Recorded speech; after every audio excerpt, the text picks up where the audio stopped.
Shukor nakaslem jong unongsan hima.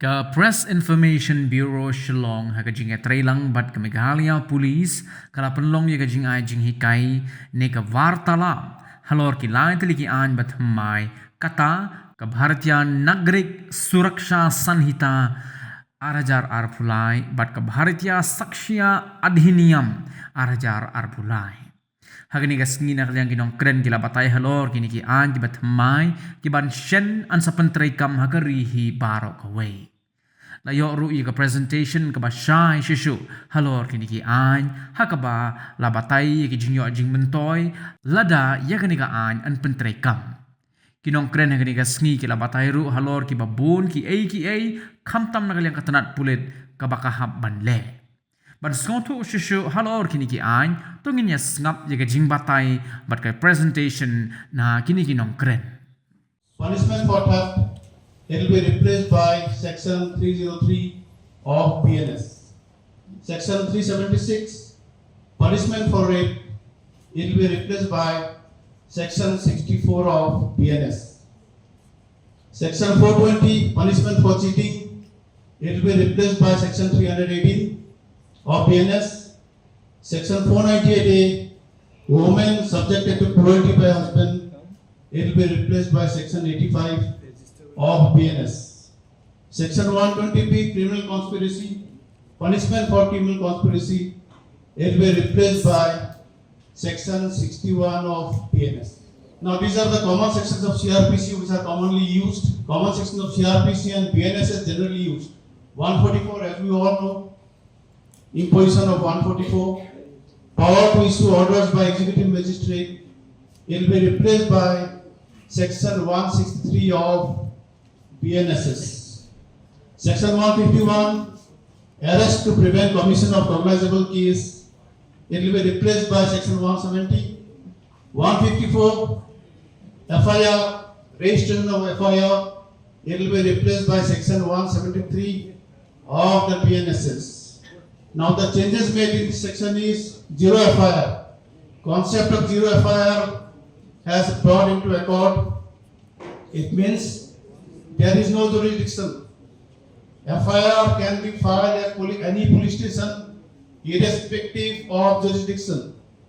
There are several instances in which police station refuse to register FIR on the grounds that the crime does not fall under their jurisdiction.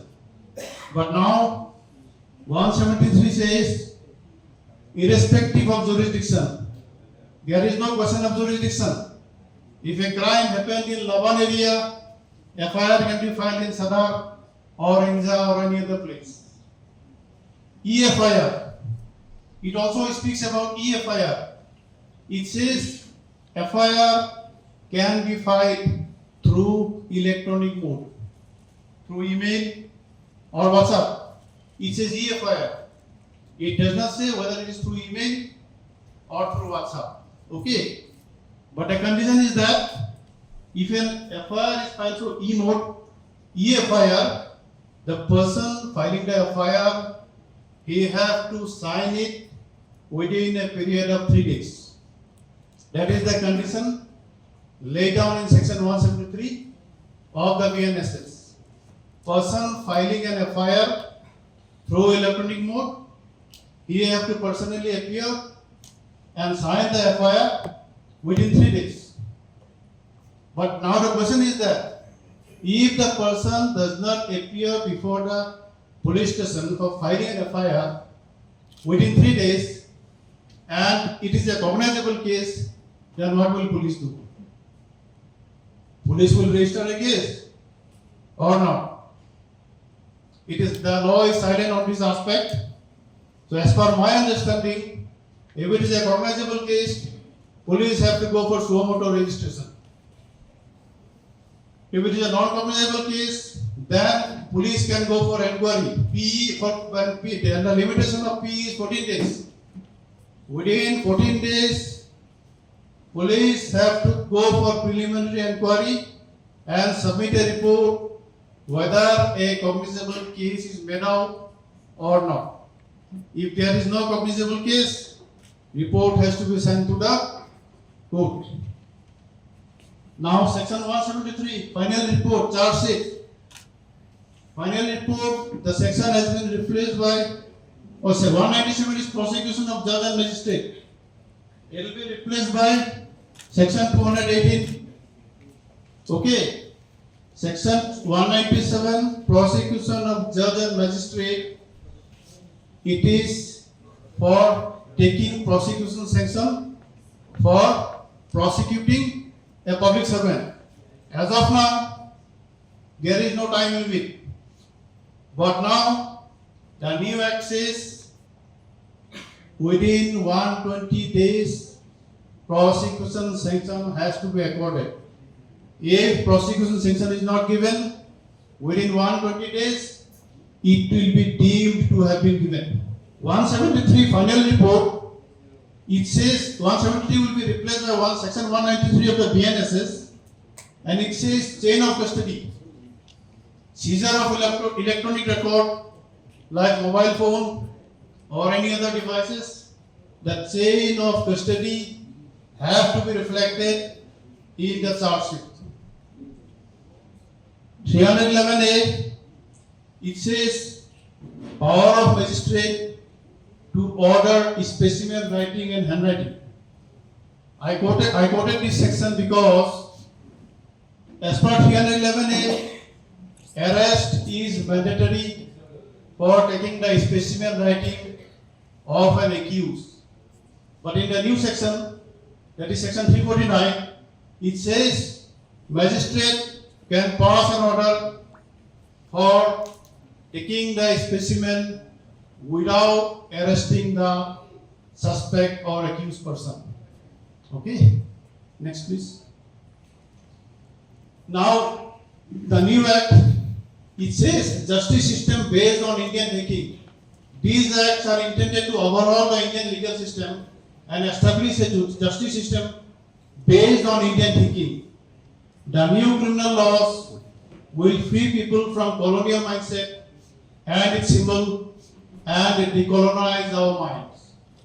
These laws focus on justice rather than punishment, as sir has already said. They were made with the spirit of Indian Constitution. The value of human rights are its core. They will ensure victim-centric justice. Next, please. Citizen-centric laws. In section 172(1) BNSS, it gives citizen right to file an EFIR, just now we have discussed. Irrespective of area, there is no question of jurisdiction. Where the offence is committed, citizen can file FIR. Citizens are entitled to get a free copy of their FIR by the police without any delay under section 172, clause 1 of BNSS. This was already there in the previous CRPC section 153. The police are mandated to inform the victim on the progress of the investigation within 90 days under section 193, clause 2 of BNSS. So now, police are mandated to inform the progress of investigation to the victim or the complainant within 90 days. Within 90 days after filing an FIR, police have to inform what have we done within 90 days. Okay, complainant have the right to ask what is the status of the investigation. Next, section 184, clause 1, BNSS, the medical examination of a victim shall be conducted with her consent within 24 hours of receiving information about the commission of offence. Medical report shall be forwarded within 7 days under section 184, clause 6. So now it is mandated that medical report has to be forwarded within 7 days. Doctors cannot delay a medical report for prolonged period. Within 7 days, if any medical examination is done, then they have to submit within 7 days to the investigating officer. Citizens are empowered to engage their own legal representation to assist the prosecution under Section 18A. To citizen, they can engage their own advocate if they want to assist in the prosecution of the case. The victim have a right to freedom, free medical aid, free medical treatment, and victim compensation under Section 396. Provision for witness protection scheme has been provided under Section 398 BNSS. Now government will formulate a law regarding witness protection scheme to give protection so that the evidence is not hampered. The courts are mandated to hear the victim before giving consent for withdrawal from prosecution in Section 360 of BNSS. This is the best example of Nyaya-centric approach to criminal justice. Now, the trial proceeding as per Section 520 of BNSS, it can be held through electronically. That means through audio video means or video conferencing. Okay, next please. New criminal laws at a glance, BNS 2023 BNS. The key changes which has been made is sections 511 sections were there in IPC. It has been reduced to 358. 20 new offences have been added. Compulsory minimum punishment prescribed for certain offences. Community service is a new punishment which has been added in the BNS Section 4 for 6 petty offences like small theft, defamation, and certain other cases. Community service will be given as a punishment. Now, what is community service? It is defined in Section 21 of BNS. It says service for which there is no punishment. No payment. Service for which there is no payment and it is for the larger interest of the society. That is the definition of community service. Next, it says in certain offences fine has been increased. In certain offences quantum of punishment has been enhanced. Some other key features: consolidates offence against women and children in a single chapter. Before, offences against women and children it was scattered throughout the Indian Penal Code. Section 354, 356, 509, 498, these are all scattered. Now it is brought under one chapter, that is chapter 5 of PNS. Section 69 is strict punishment for sexual activity on false promise. This is a section of false promise of marriage. If anybody engaged in any criminal act on the pretext of false promise of marriage, they are liable for punishment under Section 69 of PNS. Section 70 clause 2, it says death penalty as punishment for gang rape. For gang rape, Section 70 clause 2, now the punishment is death penalty. Next please. BNSS, the key changes made in this act is increased section from 484 to 521. In CRPC there were 484 sections. Now it has been increased to 521. 177 sections were replaced, 9 new sections were added, 14 sections were repealed.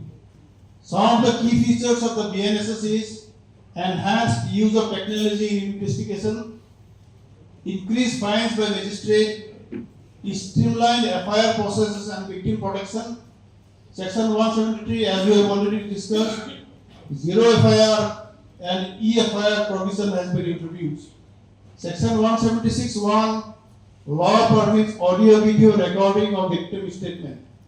In cases of crime against women, 176(1), it permits recording of victim statement through audio-video means in terms of both the victim and the perpetrator.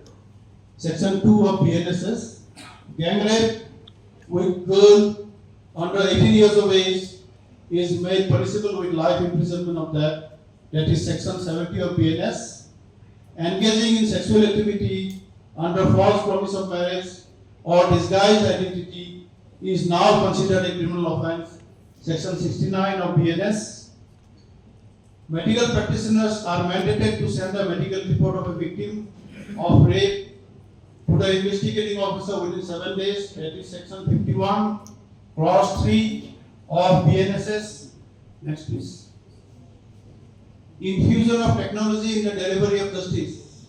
Comprehensive digitalization of all stages of criminal justice system. It includes e-records, zero FIR, e-FIR, summons, notices, and submission of documents and trials.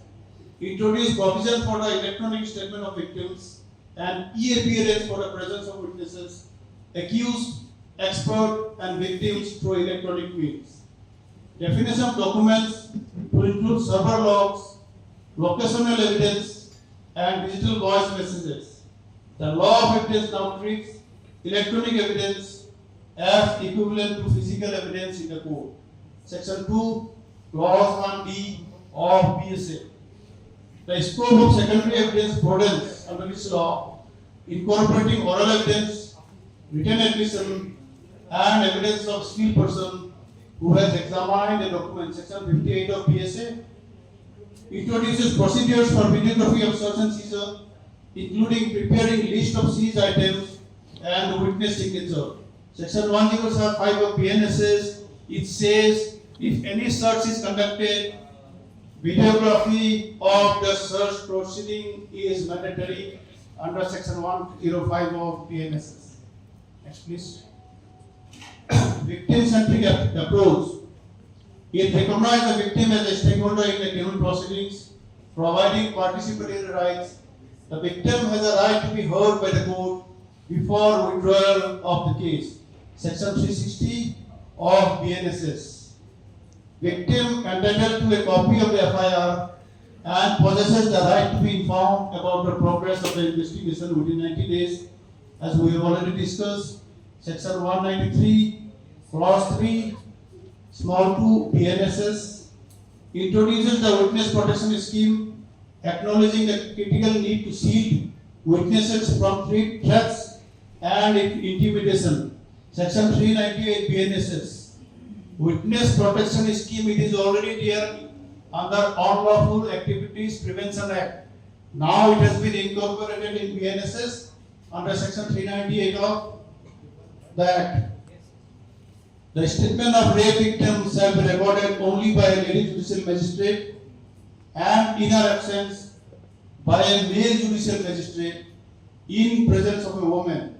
Section 183, clause 6A of the BNSS. Next, please.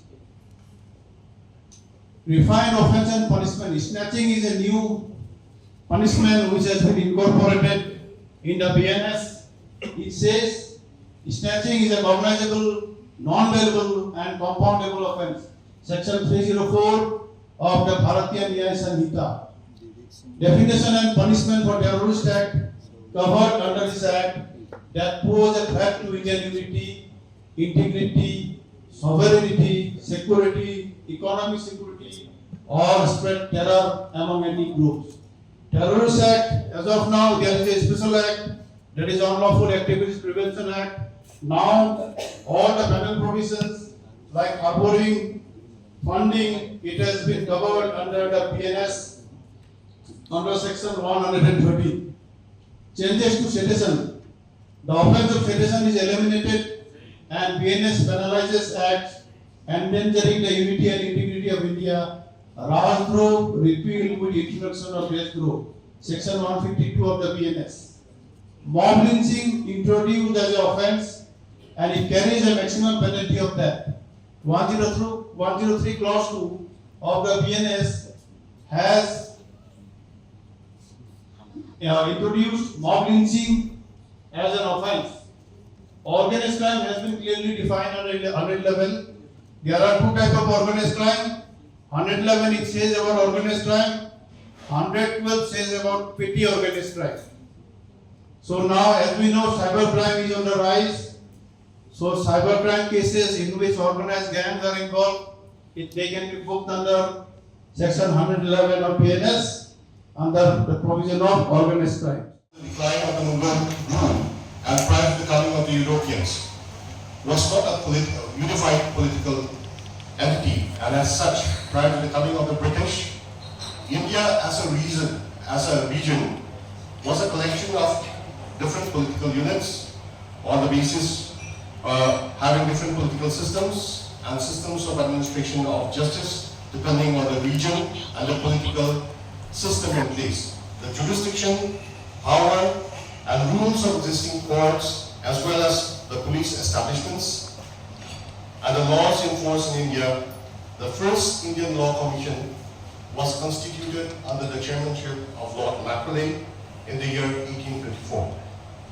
The Commission suggested various enactments, and based on the recommendation, the Indian Penal Code was enacted in the year 1860. The government considered it expedient and necessary to review the existing criminal laws with an aim to strengthen law and order and also to focus on simplifying legal procedures and make existing laws relevant to contemporary situation and to provide speedy justice to common man. So therefore, these new criminal laws were enacted. As mentioned earlier, the Indian Penal Code is a law which was enacted in the colonial era, which has seen many amendments, but there are still some traces of colonial philosophies entrenched in the Indian Penal Code. For instance, the focus of the IPC or the Indian Penal Code is on punishment of the criminals. Hence, the law itself or the act itself was called the Indian Penal Code. Also, there were some sections of the Indian Penal Code which were instruments of colonial control over the public. For instance, section 124A of the IPC, which makes sedition a crime. Such archaic colonial sections have been deleted in the new law, namely the Bharatiya Nyaya Sanhita or the BNS. Similarly, archaic sections like section 377, which relates to unnatural sex, and section 497 IPC, which relates to adultery, have also been deleted in the BNS. However,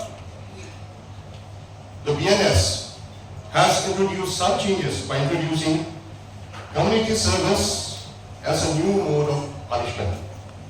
The term transgender has been defined. Organized crimes, terrorist acts, mob lynching, etc. have been added in the new BNS. BNS or the Bharatiya Nyaya Sanhita, as the name suggests, focuses on nyaya or justice. Hence the name Bharatiya Nyaya Sanhita. Hence, we can see that the lawmakers have shifted the focus from punishment towards justice. Hence, the transition from the Indian Penal Code to the Bharatiya Nyaya Sanhita. The other reason why the old criminal laws have been renamed with Hindi names is the attempt to do away with the nomenclature of the colonial past and to Indianize the new criminal laws. Similarly, the Criminal Procedure Code of Criminal Procedure 1973 prescribes procedures for administering the criminal justice system. Fast and efficient justice system is an essential component of good governance.